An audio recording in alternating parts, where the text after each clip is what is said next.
Hey everyone, it's Alex, and welcome to the Marvel Snap Decks of the Week, the weekly series where I showcase a seemingly random number of decks in Marvel Snap. And if you'd like to support the content, be sure to hit the like button. It's free, and it helps tremendously with the whole YouTube algorithm thing. And of course, while you're there, just double check to make sure that you are subscribed. With that being said, we're doing things a little differently this week. We have High Voltage that just dropped, and I'm going to showcase 3 decks because, well, I mean, why not? We don't really have stats for them yet. I'm just going to showcase a couple decks I think are worth playing, but overall, I think you should just kind of do it for funsies and get your weekend missions done type things. Chameleon running a 50% win rate at 0.24 cube rate, and it's Silver Surfer with the Fantastic Four First Step Silver Surfer Edition. It is a good Surfer deck that gets worse with Chameleon. That's kind of basically what it is. And it's kind of unfortunate, but I bet you a lot of you did not buy Chameleon, which is absolutely correct. You should not be buying Chameleon. If he becomes a key component of a combo deck down the road, then maybe look at kind of getting him with your tokens or whatever, but you shouldn't be rolling for him given the stats this week. If you're looking to get the Ezekiel Sims weekend mission done nice and quick, I mean, you can throw in an Airsham like pretty much everyone does, or what you can do is go into High Voltage and slam down some Sauron, which is unironically the best version of Ezekiel Sims right now. It's not even in Move, it's in Sauron, running a 55% win rate and a 0.34 cube rate. It's kind of funny how like an archetype that honestly doesn't really care that much about a card moving around, but can simply consistently activate it, is where it's performing the best. That might come as a surprise to some, but overall, Ezekiel Sims is not doing awful in this particular shell. So if you're looking to get the weekend mission done nice and fast, here's an option for you. I think High Voltage is a great time to start practicing your Move decks. Move is kind of like the theme of the season, and it has gotten so many unbelievable buffs that in something like High Voltage, it's absolutely worth playing Move because there's no risk in practicing in High Voltage. You're going to get big numbers down. This pretty much gets every mission complete, more or less. It's a good deck. This one does feature Sparky. You can sub Sparky out if you're so interested. If you don't have the card, it does feature Spider-Punk, which is great for the weekend missions, of course. But at the end of the day, I think it's a good time to practice Move. And this is a very strong shell to do so. It'll be successful in High Voltage. It'll be successful on Ladder. So now's the time to practice Move if you're interested. If you want something like just slow and steady wins the race type thing, you can't go wrong with High Voltage Surtur. This is featuring cards like Black Cat, Ebony Maw, and stuff that are honestly great cards for High Voltage because you're always able to play them because you always have the energy.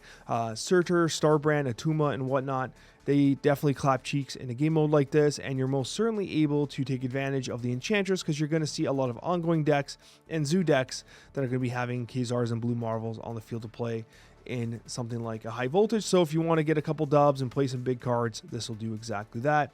And talking about decks worth practicing, if you have Manspider, if you got the Super Premium Pass, or if you used your tokens to purchase Manspider, and you're interested in kind of practicing the combinations and the intricacies of this particular deck, High Voltage is a great place to do that. Is it a good deck on Ladder? Absolutely. Definitely take this on Ladder as well. It's performing well there too.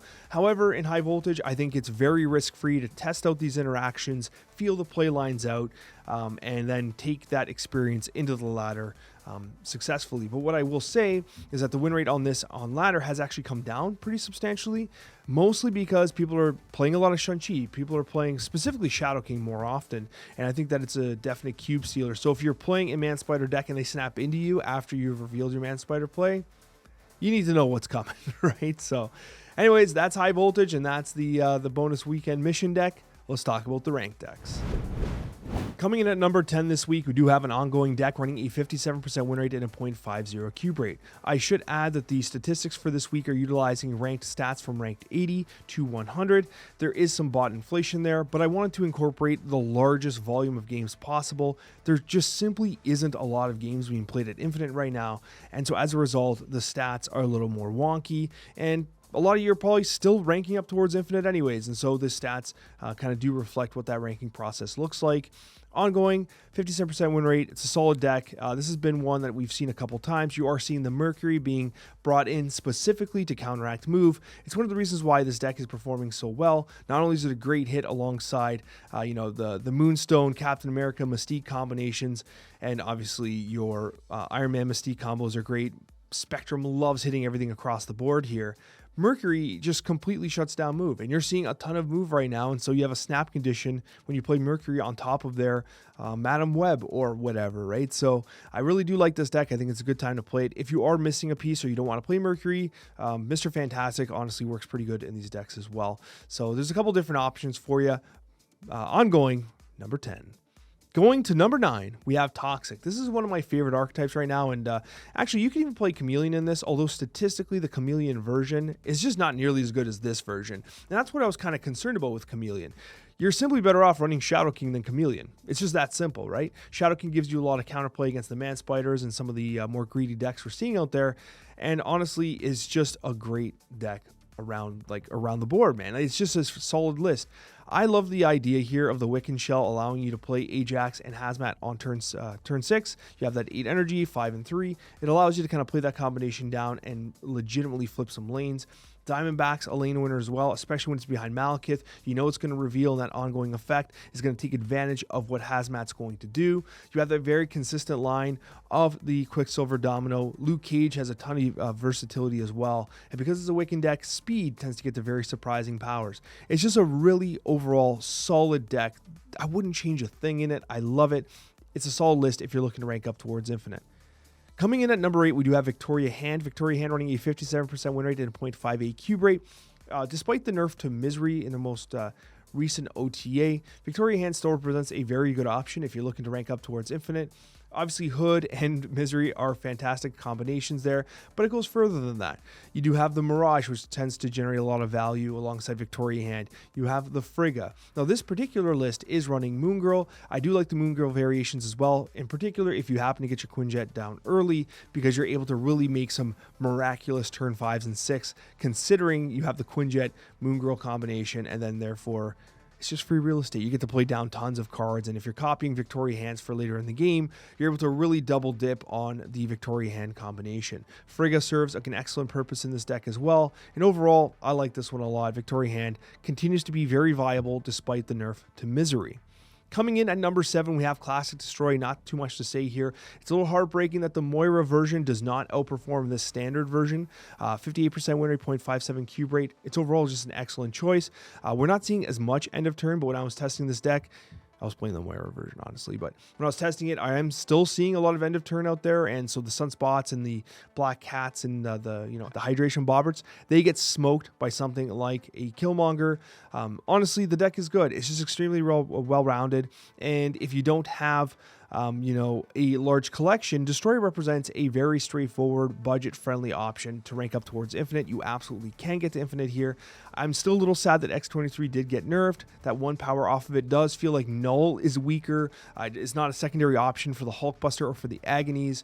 So as a result, is the deck weaker with Agonies? With X23's nerf? It absolutely is, but is it still a good one? Absolutely, because when you get that X23 pop off on turn 5, you're able to play things like Null, Death, and Deadpool on turn 6, which I think is particularly valuable in this particular shell. So Destroy coming in at number 7. It might surprise some, but coming in at number 6 is going to be the Zombie Horde, a 59% win rate and a 0.49 cube rate. The deck is aging particularly well. Now, of course, the Zombie Horde got buffed pretty significantly. Let's not forget the fact that pretty much the whole package got buffed.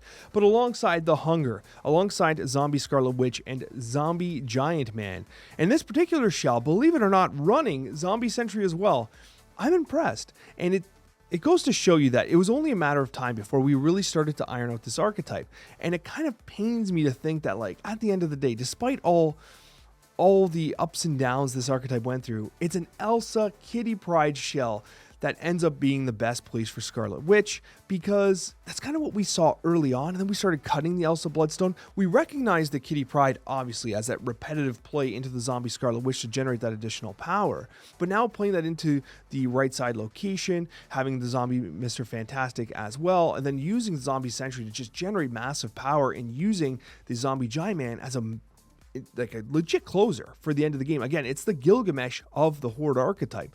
The deck overall is performing very well, so I'm happy to see it. It took a little bit of time to get here, but Horde is looking legit. So it is susceptible to the Shadow King, though. Shadow King, we're seeing a lot of Shadow King right now, and so that Horde will literally just get demolished by Shadow King, so do be very cognizant of that potential risk.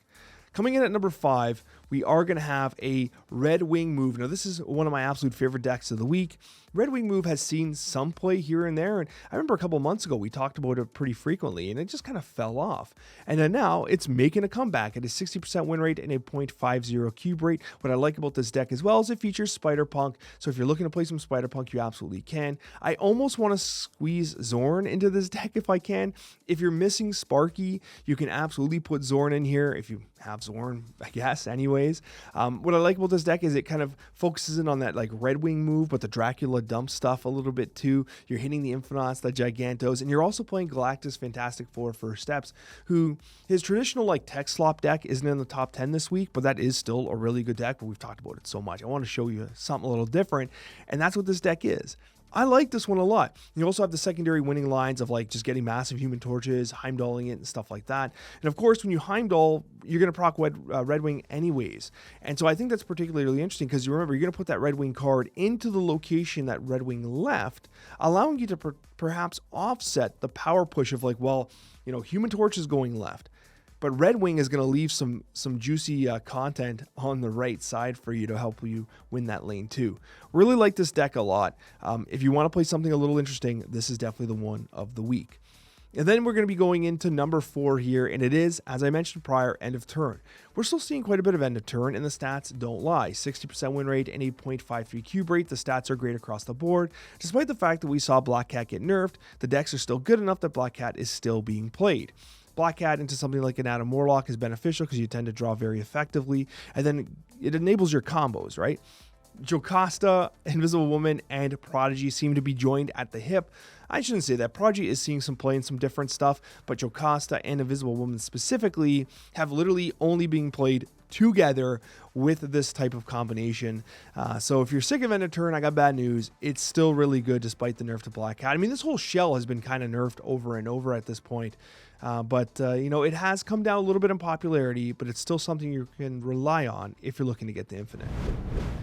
Coming in at number 3, we have War Machine. Now, these War Machine decks are doing really well at a 60% win rate and a 0.55 cube rate. But most importantly, they're just as cringe as they ever were. But you know what? We're not seeing too much of it yet. The play rate is increasing rapidly, but it hasn't quite taken hold of the meta yet. What you're looking at here is something that's relying on, like, can I Lockjaw or Jubilee that Storm, and then Legion with my War Machine, and etc., right? You're looking at a little bit more RNG. The decks used to be very, very just like, oh, I have the combo, I snap, you don't get to play Marvel Snap anymore. It's a little more RNG centric now. I do like that Electro's in here with the new Vision, and well, not new, but newly buffed Vision. It's a good deck. It's a fun deck, and I'm glad that Galactus Fantastic Four First Steps is continuously seeing play in the meta, because I feel like it's been a card that's been good, but kind of like on the outskirts of people like talking about how good it is. It's also worth knowing that you get to play really interesting cards like Ebony Maw and Jeff, which are great with Fantastic Four First Steps here, because with Ebony Maw, even if they do something like a Quicksilver Domino, and with the Quicksilver anticipate your location for the Ebony Maw, like it's going to take 3 to 4 turns to actually beat out the Ebony Maw, giving your Galactus Fantastic Four First Steps consistent power. So War Machine's back to the dismay of some, but realistically it hasn't quite taken over the meta yet. Coming in at number 2, we do have Red Agatha making a comeback. Now, admittedly, there was only 250 games played on this sample size, but at a 61% win rate and a 0.60 cube rate, I had to feature it. This deck is back. It's one of those decks that honestly was super popular like 2 months ago when obviously Redshift came out and it completely revolutionized the way Agatha was played. They took 2 power points off of Agatha to try to reduce the amount of play that this deck was seeing, and then people just kind of forgot about it. They stopped playing it. Well, now I give you permission to keep playing it because it is a lot of fun.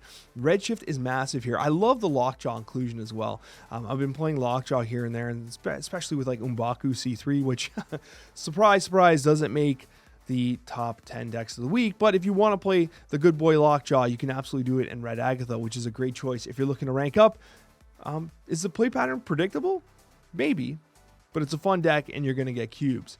And that leads us to our number 1 deck of the week, and it is Scream. Now, this is definitely a meta call. Scream has been excellent for a long time, but it kind of fell out of popularity. It's currently running a 62% win rate, although the cube rate is lower at 0.40. You're going to see significantly higher cube rates. Well, Alex, why are you featuring it at number 1 then? Well, first of all, the win rate's simply the highest, but also because if you're like kind of sick of all like the Human Torch move and the Spider Punks and whatever, okay, play some Scream. Don't care about the meta. You know what I mean? You just do your thing, and all the meta chasers get their cheeks clapped because you're playing a legit meta deck that counteracts what they're looking to do. And bear in mind that this has a legit Kingpin in it. It's not just Scream, it's also Kingpin, which adds to that win rate. And that's why you have a high win rate, because you play Kingpin after you snap on this move gamer and they just leave, so the cube rate's a little lower. But long story short, if you just want to get towards Infinite and don't care about what's going on in the meta, you can do that with Scream. Thank you so much for watching. I appreciate each and every one of you. Hope you enjoy the weekend, and thank you so much for all your support. We'll see you on the next one.